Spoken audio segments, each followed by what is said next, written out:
Each year, from February to November, a hill in the countryside of France is transformed by the presence of thousands of young adults. A kind of town of tents appears during the summer, renewed every week as young people come to meet one another and live together for a few days. We came in, and I was expecting, a bunch of people that I knew, and it turns out to be a lot of international people. I have friends now from Croatia, from Netherlands, from Germany, from Sweden, from just all across the world.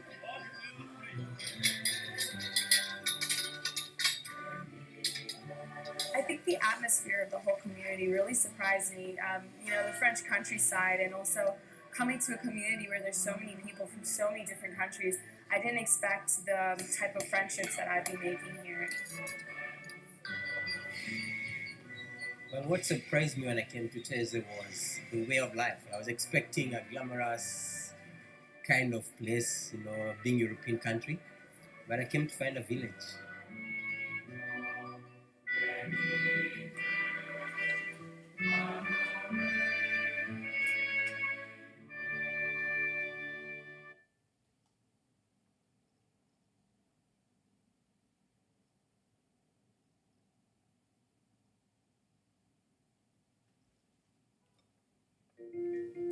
We call this co-living. It's happening very densely in the San Francisco Bay Area. It's really just people living together as humans are meant to be and doing it in a modern way.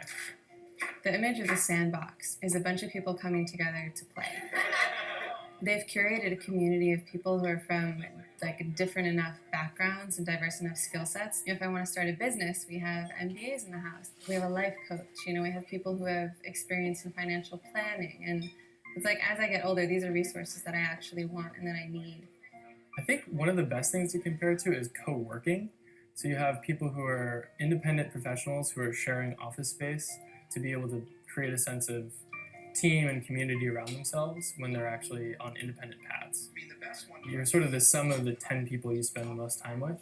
So being around people that you want to be around and who you sort of look up to is a great way to kind of further your life.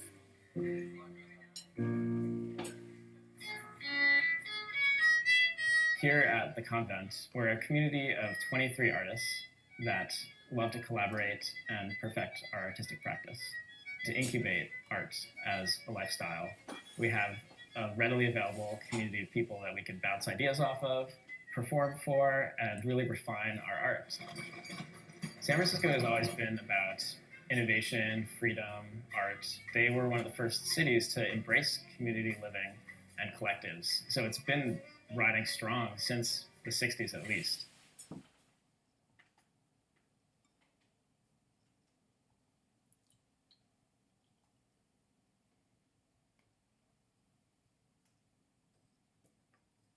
That is definitely the discipline, the spiritual sacrament of sharing a meal every week is a very transformative experience for all of us. But I would say that learning to die well has probably been the thing that has had the greatest impact on all of us. And who us is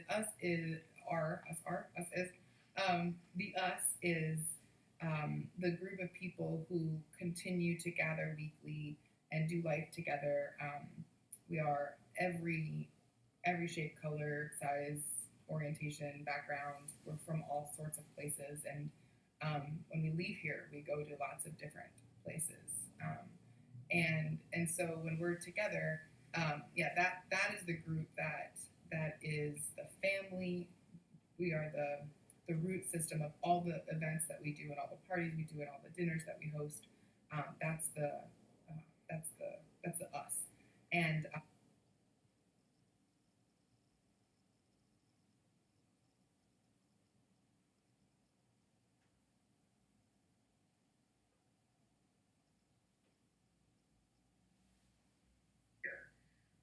So the elevator was a big piece of it, and then the other thing was the new kitchen. We needed a kitchen that would pass muster for commercial purposes because we hope to run it as a commercial kitchen. and meaning that we're going to use food as another way of gathering people, because we, someone, you and I both know, that said whenever two or three are gathered in my name, I will be there. And he said that at table. So I think the idea of food being a draw is really important, because one of the other things our research sort of showed us is that there's tons of people in our neighborhood who are really living very anonymous lives, who never eat a meal with anybody, and who either have to eat out, or they're not going to fix a meal for themselves, or they're maybe getting Meals on Wheels and just staying in their apartments. And that need was raised by multiple people, and certainly community leaders, who said their concern was isolation for people in our neighborhood who, you live in a city as big as Chicago, you can live anonymously very easily, but it's a painful life. And so our hope is, with offering food to draw people in for a meal, then that exposes them to all the other stuff that's happening, and the community building just gets deeper and deeper as a result of that.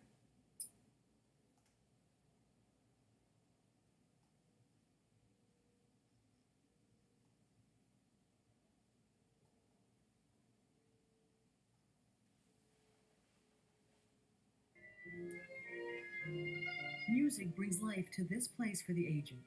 Judson Manor used to be a luxury hotel built in the 1920s. Now it's an extraordinary retirement community in Cleveland. Here, the young serenade the old in gracious spaces, spaces they all share. This is home to all of them.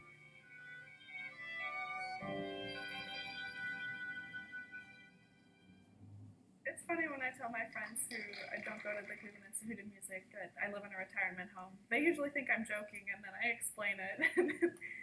And some of them think that it's neat. Some of them are a little surprised. But once I explain it, they think it sounds like an amazing experience. Justine Myers is a 23-year-old graduate student at the nearby Cleveland Institute of Music. She's one of 3 music students who live here. In exchange for a stately apartment, Justine and the others perform for residents every chance they get. Judson feels like an extension of my family, and it's like I have a lot of extra grandparents. Everyone here really, I think, supports the students, and they want us to do well. They get excited when we get extra opportunities to perform. A board member came up with the idea to fill this place with music 5 years ago as a way to deal with a shortage of student housing. It would be a cultural experiment in intergenerational living. I was a little uneasy and not as optimistic as some, and I said, okay, well, do I want to be a VP and a dorm RA at the same time? Morning, Judge. Good morning. Where you headed? John Jones runs Judson Manor. Wild parties weren't his only concern. He worried how students would fit in with residents. Are they the right fit for this community? And it's a very diverse community. Age range, sexual orientation, couples, single folks, and their abilities. So I think that what is the match, and are they doing this for the right reason? Do they really have a genuine interest in integrating within our community? We just don't want this just to be, A free apartment. a free apartment, for the rest of the school time. Well, do you know the clarinet player Daniel McKelway in the Cleveland Orchestra? Of course. After all, the students would be sharing space and often a morning coffee with people decades older. But there was common ground already. Well, I was in the marching band when I was in high school. Many residents here have artistic backgrounds, or like Margaret Mitchell, simply love music and simply loved the idea of young people playing it. What do you like about having young people around? Oh, that's where life is.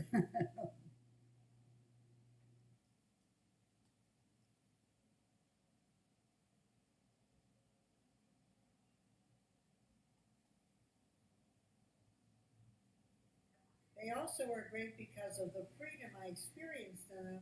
I was then able, in the mid 70s to leave and join another community called the Sisters for Christian Community.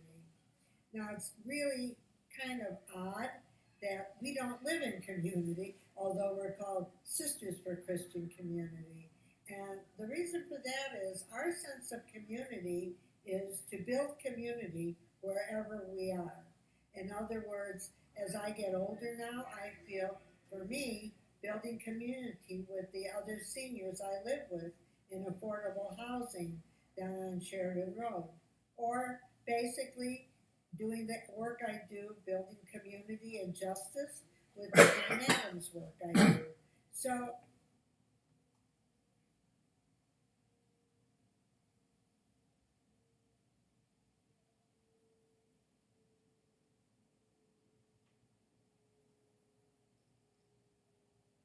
writers are always working on ourselves in public. But I thought you were very candid and very Yeah, so open about I what you led a were life really determined by the lies our culture tells us. In our lives, our culture tells us if you succeed, you'll be happy, or I can make myself happy. So I lived that way, and I ended up valuing time over people. So I was always busy. I was on the move, and so nobody confided in me.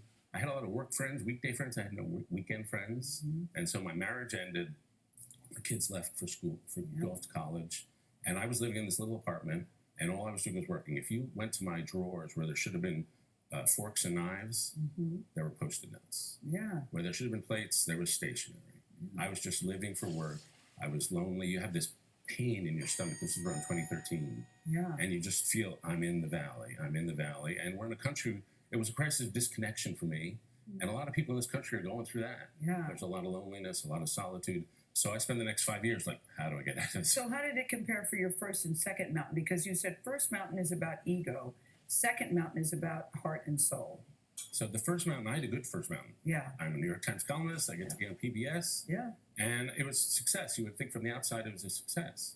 But it was not feeding my soul. It had turned me into something shallow. And so what I find, the people who are most joyous, they go through this process. They first reject the lies of our society. That success makes you happy, or I can make myself happy. If I just lose another 15 pounds, I'll be happy. Lie. Then they fall into themselves. They fall into their heart and soul. And they go down to the substrate, which is the deepest part of themselves. I have a friend who said, when my first daughter was born, I realized I loved her more than evolution required. I've always loved that because we have this element of care. And so you got to get down to that level. And then I had a community that pulled me out. I figured nobody can get pulled out of the valley. You get pulled out by somebody who reaches in. And I was invited over to a couple's house in D.C., and they had a kid who was in the D.C. public schools who had a friend whose mom had health issues and drug issues. And so they said, well, James can stay with us. And then James had a friend, and James had a friend. And when I went over to that house in 2013, there were 40 kids around the table, 15 sleeping in the basement. Yeah. And so I reach out, I walk in, I want to shake the kid's hand. And the first kid I meet in the doorway named Ed says, we don't really shake hands here. We hug. We hug here. Nice. And I'm not the huggiest guy on the face of the earth, but I go back every Thursday for 6 years, and they demanded complete intimacy from me. And they really lifted me up. They showed me a better way to live, which is about relationship and not self. So, David, is this a roadmap?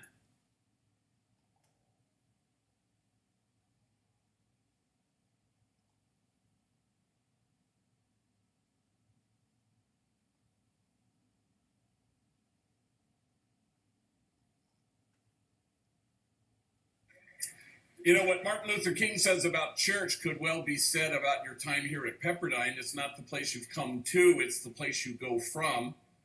And you go from here to create a community of kinship such that God, in fact, might recognize it. In fact, that is God's dream come true. No us and them, just us. And you imagine with God a circle of compassion, and then you imagine nobody standing outside that circle.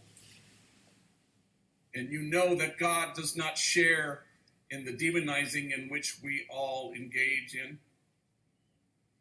And so you choose to go from here and you dismantle the barriers that exclude, and you go out to the margins because that's the only way they'll get erased if you stand out at them. And you stand with the poor and the powerless and the voiceless, and you stand with those whose dignity has been denied, and you stand with those whose burdens are more than they can bear, And every one of the graduates here has had an exquisite mutual experience of knowing what it's like to stand with the easily despised and the readily left out. You go from here to stand with the demonized so that the demonizing will stop. And you stand with the disposable so that the day will come when we stop throwing people away.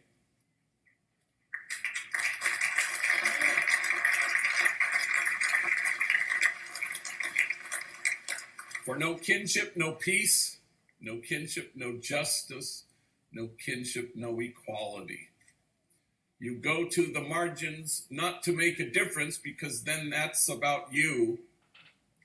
You go to the margins so that the folks at the margins make you different.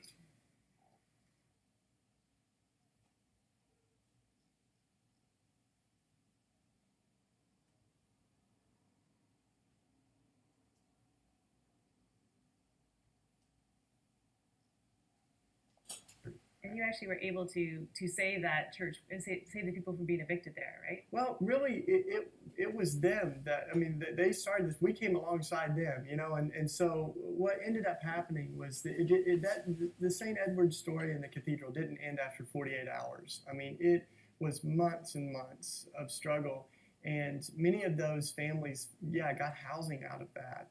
And a group of us that were students ended up going, man, let's continue to try to figure out this community thing, you know? And we read the book of Acts, and we said, we all had different experiences with the church. Some of them were really positive, some were nightmares, you know? But there was a moment where we really said, let's stop complaining about the church that we've experienced, and let's work on becoming the church that we dream of, in the church that we see in Scripture. And so we set ourselves to try to become a community that lived in a lot of ways like the early church in Acts. And we bought a house together. We didn't know what we were doing. I mean, we found the person with the best credit, Jamie, and we're like, Jamie, we're going to put the house on your credit card. And we did, you know. This is not how to start a community 101 or something, but like, and then we had this real innocence of like, let's try to be a family that is born again and that cares for our neighbors as ourselves. And so we moved into the Kensington neighborhood, which again, a lot of people in Philly, because it's such a poor area, it's known as the Badlands. But I always say, you got to be careful if you say that about a place, because that's exactly what they called Nazareth. You know, nothing good could come from there. And so that's become home. And it's a neighborhood that there's a lot of pain and a lot of struggle, but it's also a place that I'm incredibly proud of and that I'm able to learn a lot from. So if I were to come visit the Simple Way, tell me what I would see. What is it like? Well, we have a common life together that we've tried to create. So we wake up together for morning prayer in the mornings, and we do activities in the neighborhood where we share food with families that need food. We help kids with homework. Right now it's gardening season, so we reclaim a lot of abandoned lots and vacant space and plant gardens, and we get to see kids grow tomatoes for the first time and things like that, you know. We have days where there's different activities and things. A lot of it's just really informal. I mean, we have homeless folks that drop by our house, and they just know it's a place where they can have somebody to talk to or get a glass of water, relax for a minute. And then eventually you also start to ask questions about some of the deeper stuff. What creates poverty? You know, what's landing people on the streets? And Dr. Martin Luther King, who is a great teacher and hero of mine, and he said, we're called to be the Good Samaritan and lift our neighbor out of the ditch on the road to Jericho, like the story in the Bible, you know. And he says, but after you lift so many people out of the ditch, you start to say, maybe the whole road to Jericho needs to be reimagined. You know? Maybe we need to think and explore what keeps landing people in the ditch. So that's where a lot of our energy goes these days too, is trying to really figure out what continues to perpetuate the sort of injustices and inequality that we see, and how do we not just care for the victim, but drive a wedge into the wheel that's running over people. So you're living in community, and you talked a little bit about the benefits of community. Tell me some of the drawbacks or some of the challenges to try to live like that.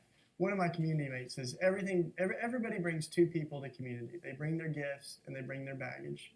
You bring all the beautiful things and all the stuff that you've inherited and the brokenness that you have. So I think community in a lot of ways is just a choice to live deeper. Like marriage or something, you end up like having someone that you laugh hard with and you cry hard with. You hurt each other more because you know how to hurt each other.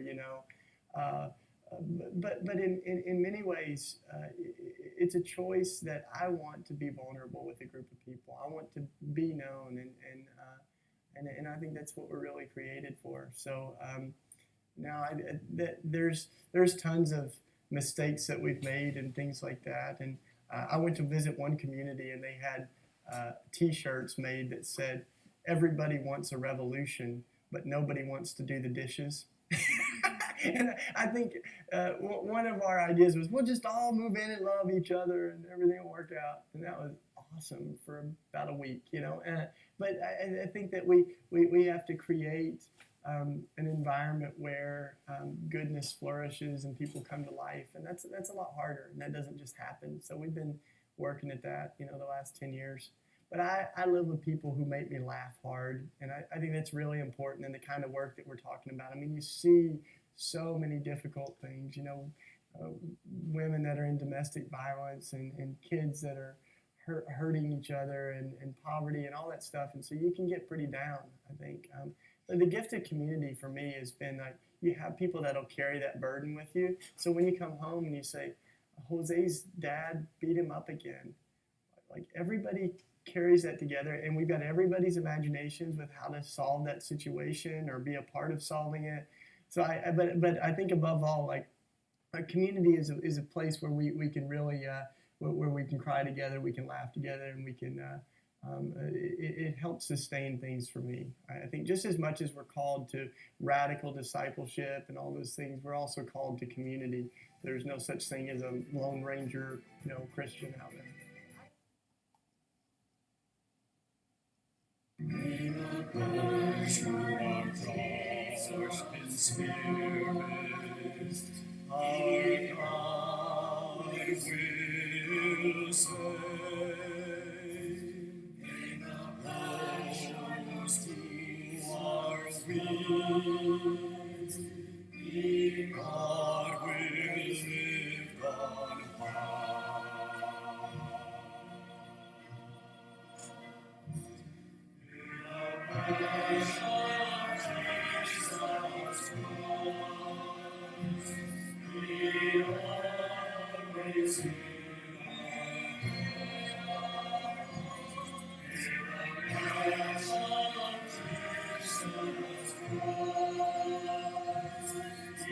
He